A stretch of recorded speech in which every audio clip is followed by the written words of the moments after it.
বাবু একটা জায়গা আমি আপনার কাছে জানতে চাইবো। প্রদ্যুৎ বাবু, প্রদ্যুৎ কিশোর দেববর্মন বিভিন্ন সময় একটা কথাই বলছিলেন যে উনার এ কারণে কনস্টিটিউশনাল সলিউশন, প্রথম তো উনি বলছিলেন গ্রেটার তিপ্রাল্যান্ডের কথা, এরপর এখন উনি বলছেন কনস্টিটিউশনাল সলিউশন, কনস্টিটিউশনের মধ্যেই ওনার দাবি।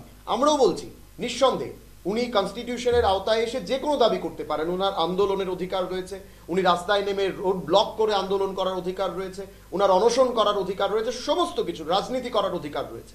কিন্তু প্রশ্ন হচ্ছে কনস্টিটিউশনাল সলিউশনের কথা বলছেন উনি বলছেন কনস্টিটিউশনাল সলিউশন না হলে রাজ্যের যারা জনজাতি ভাই বোনেরা রয়েছেন, রাজ্যের জনজাতি যে ফিউচার যারা রয়েছেন, জনজাতি ভাই বোন যারা হবেন ভবিষ্যতে, যারা ফিউচার রয়েছেন, যারা ছেলেমেয়েরা এখনো ছোট রয়েছেন, যারা বড় হবেন ধীরে ধীরে, যারা পড়াশুনো করবেন, তারা নাকি উন্নত শিক্ষা পাবেন না, তারা নাকি অফিসার হতে পারবেন না।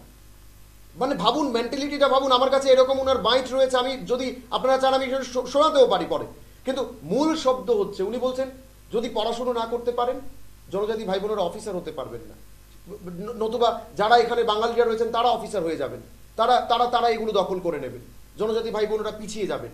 কিন্তু আমি বারংবার এই অনুষ্ঠানে এই জায়গা থেকে, আমি এই স্টুডিও থেকে বারবার বলি, আমার এমন অনেক আইএএস, অনেক আইপিএস, অনেক বন্ধু চেনা রয়েছে যারা জনজাতি বিলং করেন। ইভেন আপনি আমাদের স্টুডিওতে আজকে রয়েছেন, নিঃসন্দেহে আপনি যথেষ্ট এডুকেটেড, আপনি এই জায়গা থেকে উঠে এসেছেন আজকে, এবং সেটা তো কারোর জাত, কারোর পড়াশুনো, কারোর ভবিষ্যৎ সেটাকে আটকাতে পারে না।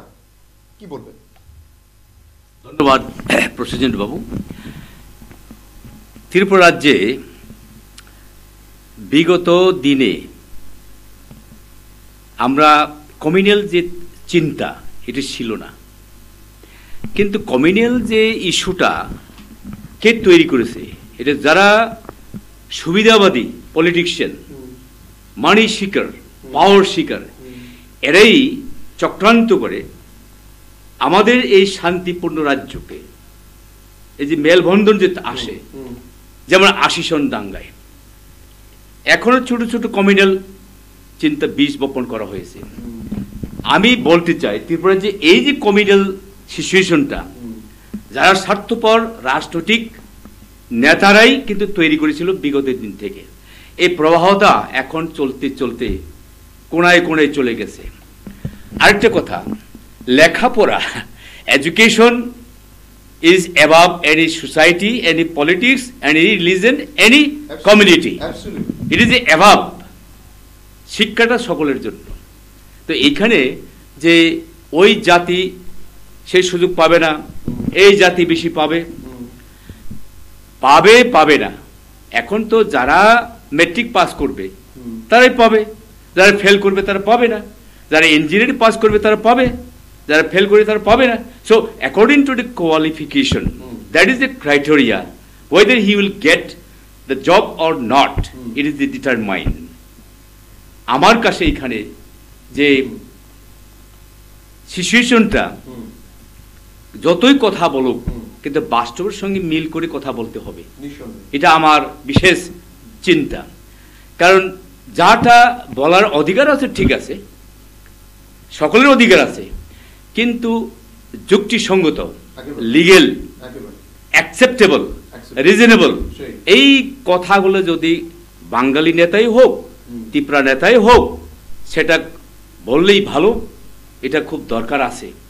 কারণ গণতান্ত্রিক দেশে আমাদের যে কনস্টিটিউশনাল, এই যে কি বলে পার্মানেন্ট কনস্টিটিউশনাল সলিউশন, আগে তো ২-৩ দ্বারা, এখন কনস্টিটিউশনাল পার্মানেন্ট সলিউশন ৩৯৩ উপরে বেশি আর্টিকেল আছে, স্পেসিফিক কোনটার উপরে বেশ করে এই কনস্টিটিউশনাল সলিউশনটা যারা দাবি করে করুক, কিন্তু লিগেল হতে হবে, তো একটা পয়েন্টে আসতে হবে। তো আমি নিজেও কনফিউশন এই ব্যাপারে, আমারও প্রশ্ন আছে, কিন্তু মাঝে মধ্যে তাদের নেতাদের মুখ থেকে শুনি এই কনস্টিটিউশনাল সলিউশন, পার্মানেন্ট সলিউশন, ওই গ্রেটার ত্রিপুরাল্যান্ড। আরে তাহলে ৩ দ্বারা বললে তো হয়, স্পেসিফিক বলুন না। যেমন আগে উপজেলার যুব সমিতিরা দাবি করছিল যে এদেশি চায়, ককবরক রোমান স্ক্রিপ্ট চায়, 1960 সাল থেকে জমি ফেরত চায়, এই সমস্ত চার্টার কি বলে এই যে চাকরি ক্ষেত্রে আমাদের যে রোস্টার মেনটেন করতে হবে, এইগুলো তাদের একটা স্পেসিফিক ডিমান্ড ছিল, এগুলো লিগেল কনস্টিটিউশনাল।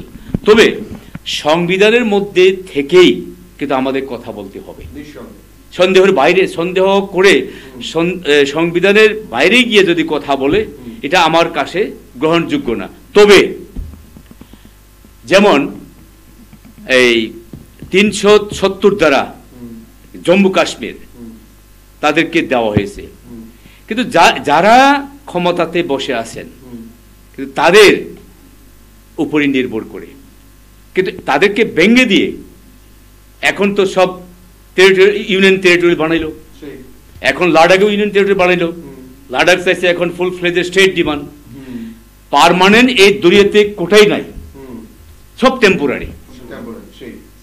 এই টেম্পোরারি বলেই তো আজকে সংবিধান বারে বারে সংশোধন করা হয়েছে। তো যারা ক্ষমতাতে আছে ওভারঅল তারা কি করতে পারে তারা করবে, এবং যারা দাবি করে তারাও, আমি মহারাজ প্রদ্যুৎকে কিছু বলতে চাই না, তবে যারা দাবি করে should be according to the constitution, not the out of constitution, and should be very specific and very legal. ওইটাই আমার কাছে এই চিন্তাটা থাকে আর